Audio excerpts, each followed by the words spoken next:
Hello everyone and welcome back to the Great Book of Grudges. My name is Nathan. It's been a while since we've done a mod review, but yeah, it's time. The moment everyone's been waiting for. The Old World campaign has finally been updated, which now includes the Chaos Realms, a bit more of Araby and Nekara, and a few other places. Chaos Robie once again proving that he is an absolute madman by doing something that nobody thought was going to be possible. The largest map ever in Total War. 1,266 settlements. It is absolutely stunning. You guys might be aware that the Immortal Empires map is the largest that Creative Assembly have ever created, mostly because there's engine limitations and so on, and this is obvious because even with the Old World campaign, there are some things like, for example, no corruption in terms of visual stuff because of the engine limitations. But yeah, this is double the size of Immortal Empires, and it is breathtaking, to say the least. I'm just absolutely amazed how this has gotten better and better with each update. If you were looking for something as true scale as possible for a Warhammer game, well, this is going to be that. Even then, it's still not true scale, but yeah, I mean, it's impossible considering that the lore of Warhammer Fantasy is very fragmented. Now, we spoke about this during the beta, but since things have been changed around, I wanted to talk about it today, because if it were not for this mod, I would have burnt out a while ago when we had the big Shadows of Change drama, so I'm very appreciative of this project, and yeah, I mean, it's super cool. There's a few changes when it comes to Araby and Nekara, making it a little bit larger, so there's a lot more room in there. Obviously, keep in mind that there are a lot of mods that are compatible with this. This would be like, you know, the Lost Factions Araby, and there's some minor factions. Pretty much, I think most of the characters from Legendary Characters are in here too. A lot of mods are indeed compatible here, so keep that in mind. Some of them might not be, and some of them might have to take a while to be updated to actually fit with this new update. But yeah, what you can see here is quite a lot of land. What you will notice, and this is I think the biggest part of this mod, is that not every settlement is right next to each other. Some of them are, and it's understandable considering where some cities do lie in terms of lore, but others might take you a turn, sometimes even two, to get to them, and that's really important, actually.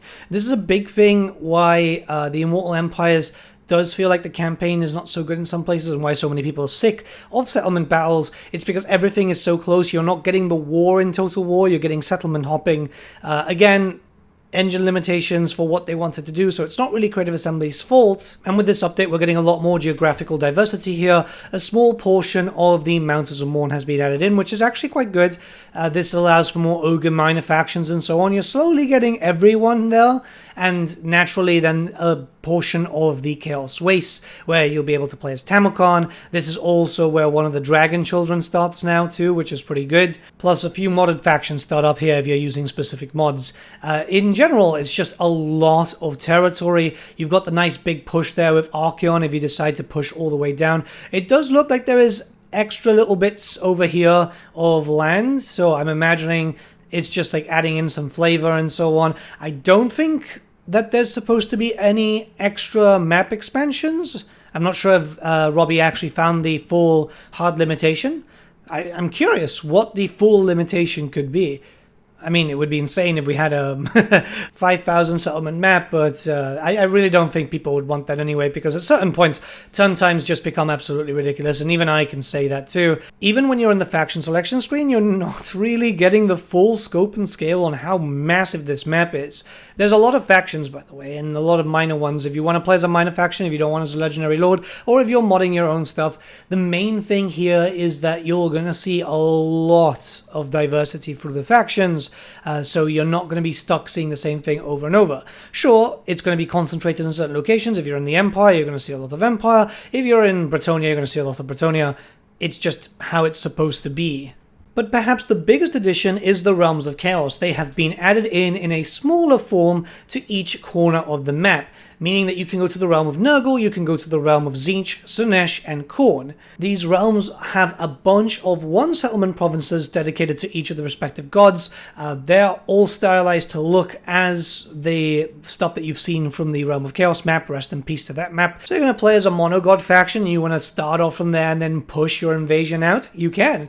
The great thing about this is there's multiple ways of travel. So you've got teleporters to take you to other Chaos realms, which is pretty damn cool. If you're in the realm of Sinesh, you can go and launch an invasion of the realm of Khorne and so on. And then you've got other portals which take you out. So in the realm of Sinesh, for example, you'll be going out and you'll be landing on Albion. It's the theming of that, right? So you walk out there from the Drifting Castle, go into Albion, and just start doing some damage from there.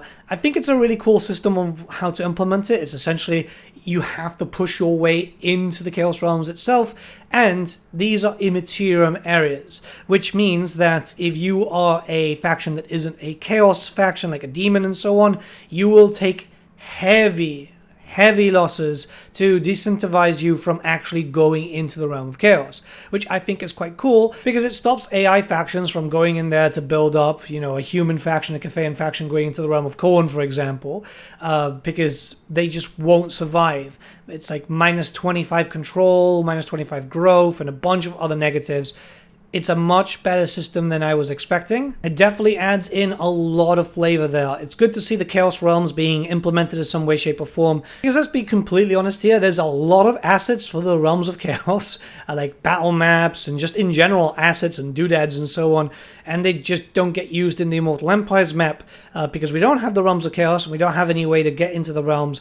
It's something that I've suggested in the past, you know, having some dungeon system, but this works just as well. The negatives there are really there to disincentivize you from going in there if you're playing as anything that isn't a Chaos faction. Robbie has tried to stay as friendly to the lore as possible. There's certain things that can't be helped. So, for example, there's a few areas in like the Chaos Wastes and the Southlands and so on, which are kind of made up. And that's obviously due to the fact that the lore is so fragmented, not everything was actually fully mapped out. You never know in the future with Warhammer the Old World doing so well lately. It could see the justification of a fully fleshed out world map. We've had a really interesting one from Games Workshop recently for the Old Worlds area itself, and it's incredibly detailed, so fingers crossed in the future. Either way, this is one of those mods that I give like a 10 out of 10. It's like, it's DLC quality and it's huge. And if you haven't played it yet, you definitely should. Remember, if you had this in your load order and the new update hasn't worked, all you have to do is unsubscribe and then resubscribe to the mod, and there you go. The update came out yesterday, and it's very stable from what I've been able to see. It's pretty impressive on how this engine has been able to hold up such a gargantuan mod. Essentially, it's its own game mode. Well, it is its own game mode, but you get what I mean. I'm honestly really curious to find out what the proper hard limit is. It must be soon, right? Like, there can't be many more map expansions. I'm fairly certain. Either way, this is an impressive feat. Robbie, once again, what an amazing job. I can't wait to see what happens with this mod in the future. And, well, hopefully other mods too. It would be cool to see stuff like this, like a full-scale Ulf1, Cafe, stuff like that. It would be really, really cool. With all that being said, let me know what you guys think about this in the comments below. I am going to go out for a haircut, actually. I was going to say I was going to start playing a campaign, but I'm going to go out for a haircut and then I'm going to play a campaign. There might be a stream next week because I'm pretty busy this week, unfortunately, with some personal matters. But yeah, there's going to be a lot of streams of this mod. Have a great day, everyone, and I'll see you all again very, very soon.